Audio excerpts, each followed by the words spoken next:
What happens when one of Hollywood's most respected actors walks onto a morning show expecting a normal interview and instead gets ambushed by a host who seems more interested in creating drama than having a real conversation? In just 33 seconds, Michael Strahan's career credibility would crumble, as Samuel L. Jackson delivered one of the most justified exits in morning television history. The Good Morning America studio was buzzing that morning. Samuel L. Jackson, the legendary actor known for his incredible roles and his no-nonsense attitude, had arrived to promote his latest film. The audience was excited. This was supposed to be fun. This was supposed to be light. Nobody could have predicted what was about to unfold. Samuel walked onto the set with his usual cool confidence. He shook hands with Michael Strahan, took his seat, and smiled at the cameras. The interview started normally enough. Michael asked about the new movie. Samuel gave thoughtful answers about his character and the filming process. The audience laughed at his stories. Everything seemed fine. But then something shifted. Michael leaned back in his chair with a smirk that didn't quite reach his eyes. He had that look. You know the one. The look that says he was about to ask something he thought was clever, but really wasn't. "So, Samuel," Michael said, dragging out the name like he was setting up a punchline, "I gotta ask you something that everyone's been wondering." Samuel nodded, still relaxed. "Sure, go ahead." "You've been in a lot of movies," Michael continued. "And I mean a lot of movies. Some people might say you're in too many movies. Do you ever turn anything down? Or do you just say yes to everything that comes your way?" The audience went quiet. You could feel the temperature in the room drop. It was such a backhanded question, disguised as curiosity, but really just an insult wrapped in a smile. Samuel's expression didn't change much, but his eyes narrowed just slightly. "Well, Michael, I choose projects that interest me. I love what I do. If that means I work more than some other actors, I don't see that as a problem." Right, Michael said, not really listening. "But some critics have said that you're just doing it for the paycheck at this point, that you've lost that fire you had in your earlier work. What do you say to that?" Now the audience was really uncomfortable. A few people shifted in their seats. This wasn't the playful banter they expected. This felt personal. This felt mean. Samuel sat up a little straighter. His voice remained calm, but there was steel underneath it. "I think critics can say whatever they want. That's their job. But I've been doing this for decades, and I still bring the same passion to every role. If people don't see that, maybe they're not really watching." Michael laughed. But it was that fake television laugh that doesn't sound real. "Come on, man. You're telling me that you put the same effort into every single movie? Even the ones that go straight to streaming?" "Yes," Samuel said firmly. "That's exactly what I'm telling you. Every role matters. Every story matters. I don't half-step on anything." You could see Michael wasn't expecting such a direct response. He looked down at his cards, shuffled them awkwardly, then decided to double down instead of backing off. Okay, Michael said, holding up his hands like he was being reasonable. "But let's be real here. You've been in some, let's call them questionable movies. Don't you ever look at a script and think, wow, this is beneath me?" The audience gasped. Actually gasped. Someone in the front row said, "Oh no," loud enough for the microphones to pick up. Samuel stared at Michael for a long moment. When he spoke, his voice was quiet, but everyone heard every single word. "Beneath me? Let me tell you something, Michael. I've never thought any honest work was beneath me. I came from theater. I worked for years before I got my first big break. I respect the craft. I respect the crew. I respect the writers and directors who put their hearts into these projects. So no, I don't look at scripts and think they're beneath me." Michael should have stopped there. Any reasonable person would have stopped there. But Michael Strahan, sitting in his host chair with his big smile and his bigger ego, decided to keep pushing. "But Samuel, come on. You've got to admit that some of these roles are you're practically playing the same character over and over again. The tough guy with the colorful language. Isn't that getting old?" The room went completely silent. Even the cameras seemed to stop moving. This had crossed a line. This wasn't journalism. This wasn't even entertainment. This was just disrespectful. Samuel's jaw tightened. He placed his hands on the armrests of his chair. "You know what, Michael? I came here today to talk about my new film, to share something I'm proud of with your audience. But instead, you've spent the last few minutes trying to tear me down, trying to make me feel small. And I don't know if that's because you think it makes good television or if you're just having a bad day, but I'm not going to sit here and be disrespected." Michael's smile finally faltered. "Hey now, I'm just asking the questions that people want answered." "No," Samuel cut him off. "You're asking questions designed to get a reaction. There's a difference. And the sad thing is, you're better than this. Or at least you should be." Michael's face flushed red. He wasn't used to being challenged. Not on his own show, not in front of his own audience. His voice got louder, more defensive. "I think you're being a little sensitive here, Samuel. This is just a conversation. If you can't handle a few tough questions." "Tough questions?" Samuel interrupted, his voice rising to match Michael's. "Tough questions are about the work, about the process, about the message of the film. What you're doing is trying to belittle my career because you think it'll make you look smart. It doesn't. It makes you look petty." Michael stood up from his chair, his hands clenched. The production crew behind the cameras looked panicked. This was live television. This was spiraling out of control. "You know what, Samuel? Maybe you should leave if you're going to be this difficult." Samuel stood up too, calmly removing his microphone. "I was just about to suggest the same thing. But let me be clear. I'm not leaving because I'm difficult. I'm leaving because you've been disrespectful from the moment this interview took a turn. You wanted to make this about drama instead of substance. Congratulations. You got your drama."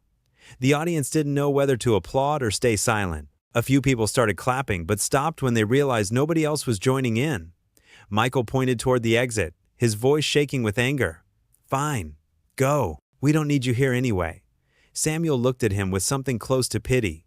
"You know what's sad, Michael? You had a chance to have a real conversation with me. We could have talked about acting, about storytelling, about the things that matter. But you chose to go for cheap shots instead.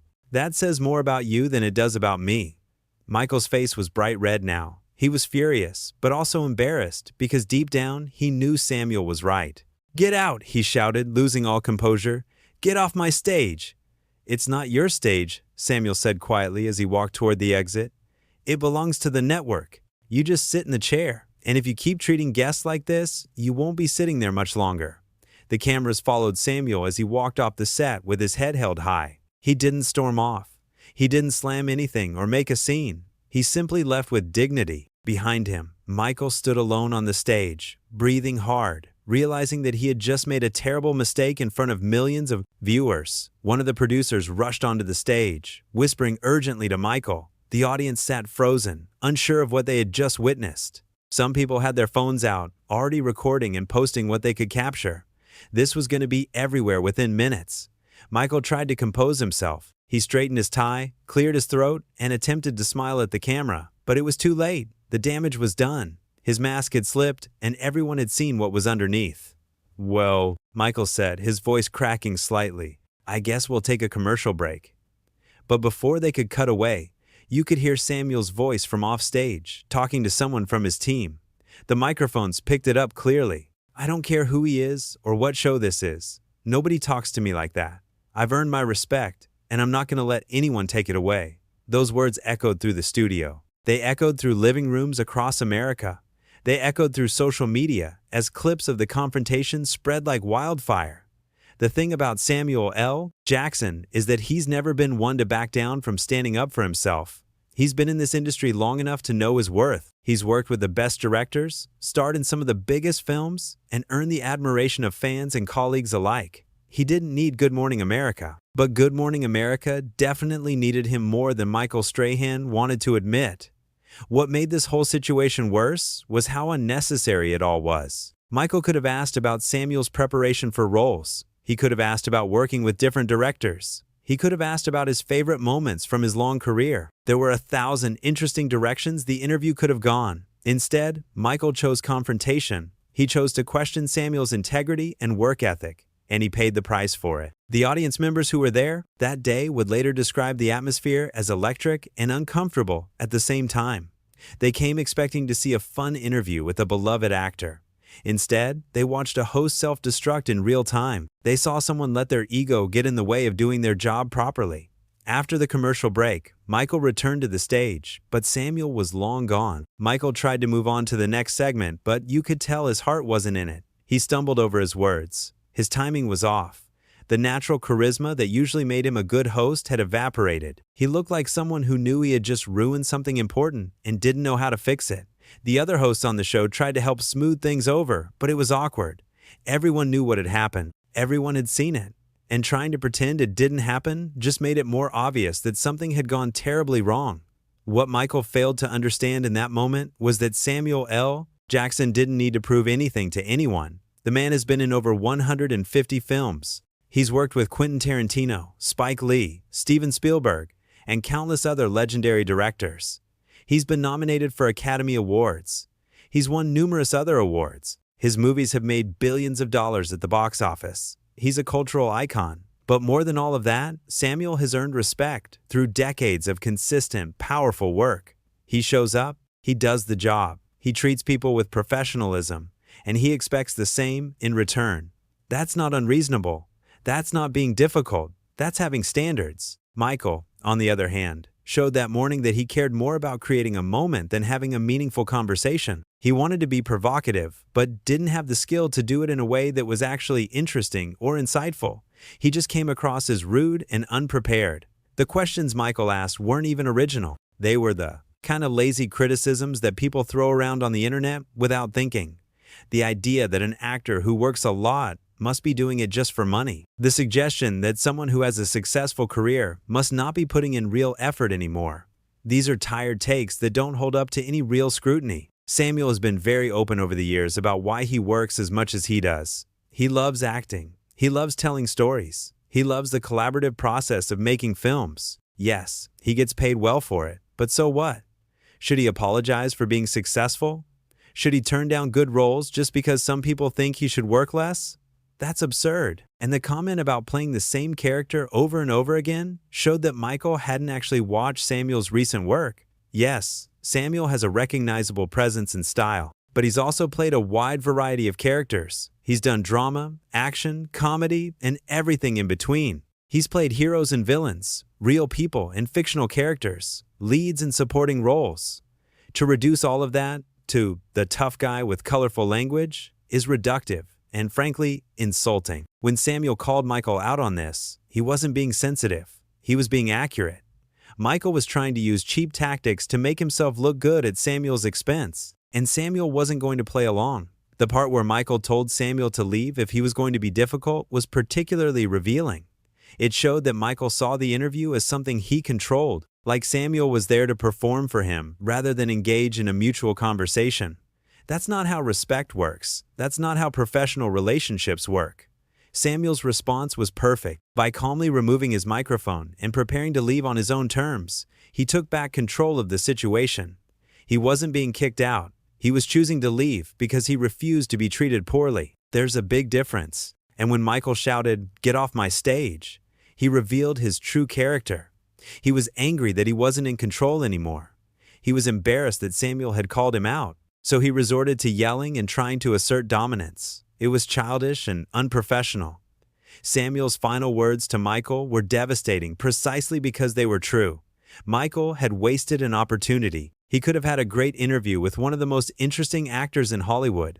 Instead, he tried to score cheap points and ended up looking foolish. The audience's reaction throughout this whole exchange was telling. They started out excited and hopeful. Then they became uncomfortable as Michael's questions got more pointed, then shocked when things escalated. And finally, uncertain about how to react at all.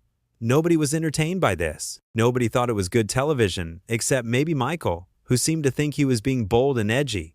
But there's a difference between asking challenging questions and being disrespectful. A good interviewer can push their subject without being rude. They can ask tough questions in a way that leads to interesting answers rather than defensive responses. Michael didn't do that. He just attacked. What makes this even more frustrating is that Michael Strahan is capable of being a good host. He's done good interviews before. He can be charming and funny and engaging. But on this particular morning, something went wrong. Maybe he was trying too hard to make headlines. Maybe he had personal issues affecting his judgment. Maybe he just made a series of bad decisions. Whatever the reason, he failed spectacularly. The contrast between the two men couldn't have been clearer. Samuel remained mostly calm and composed, even as he was being insulted. He stated his position clearly and stood his ground without losing his temper until it was completely justified. Michael, meanwhile, became increasingly agitated and defensive. He couldn't handle being challenged on his own show. This whole incident raises questions about what morning show interviews are supposed to be. Are they meant to be promotional fluff, where everyone says nice things and nothing of substance gets discussed? Or are they meant to be hard-hitting journalism, where hosts grill their guests? The answer is probably somewhere in between. But wherever that line is, Michael crossed it. There's a way to ask an actor about their career choices without implying that they're sellouts. There's a way to discuss criticism without endorsing it. There's a way to create interesting television without being disrespectful. Michael knew all of this, or should have, but chose to ignore it. The moment when Samuel said, "You're better than this, or at least you should be," was particularly powerful. It acknowledged that Michael had the potential to be a good host, while also calling out his failure to live up to that potential. It was a critique wrapped in disappointment rather than anger. Michael's response, becoming defensive and doubling down, showed that he wasn't interested in self-reflection. He wanted to win the argument rather than understand why it was happening in the first place. That's a fundamental misunderstanding of what his role should be. A host's job isn't to defeat their guests. It's to facilitate interesting conversations that audiences want to watch. When Samuel walked off that stage, he did so with his dignity intact. He made it clear that he has boundaries and standards. He showed that success and fame don't mean you have to accept being treated poorly, and he demonstrated that sometimes the most powerful thing you can do is simply refuse to participate in something that doesn't serve you. Michael, standing alone on that stage, had to face the reality of what he'd done. He'd alienated a respected guest. He'd made his audience uncomfortable. He'd created a controversy that would overshadow anything else that happened on the show that day. And worst of all, he'd revealed his own insecurities and lack of professionalism for everyone to see.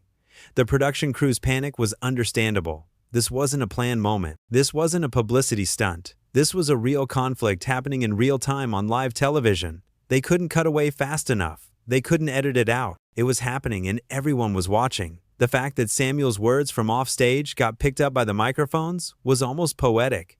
His message was clear, and it resonated because it was authentic. He wasn't performing for the cameras anymore. He was speaking his truth to his team, and that truth was that he knows his worth and won't let anyone diminish it. This is the kind of moment that defines careers, not necessarily the careers of the people involved, though it certainly didn't help Michael's reputation, but the way people think about celebrity interviews and power dynamics in general. It showed that guests don't have to smile and nod through disrespectful treatment just because they're promoting something. Samuel L. Jackson has nothing to prove to Michael Strahan or anyone else. His body of work speaks for itself. His talent is undeniable. His professionalism is well known throughout the industry. One bad interview on one morning show doesn't change any of that. If anything, his response to that bad interview only added to his legend. Because at the end of the day, this wasn't about two men having a disagreement. This was about respect and how we treat each other, especially when cameras are watching. Samuel demanded respect, and when he didn't get it, he left. Michael demanded compliance, and when he didn't get it, he lashed out. The difference in those approaches tells you everything you need to know about their characters. The audience went home that day having witnessed something they didn't expect. They came for entertainment and got education instead. They learned that celebrities are people with feelings and boundaries. They learned that hosts aren't always right just because they're asking the questions. They learned that sometimes the most dramatic television happens when someone refuses to play along with the script. And Michael learned, or should have learned, that respect is earned and can be lost in an instant. That being a good host means bringing out the best in your guests, not trying to tear them down. That viewers can tell the difference between interesting conversation and cheap drama. That you can't bully someone into making you look good. The whole thing lasted maybe 10 minutes from start to finish. 10 minutes that felt like an hour. 10 minutes that will be remembered and discussed for years to come. 10 minutes that showed exactly what happens when ego meets integrity and loses.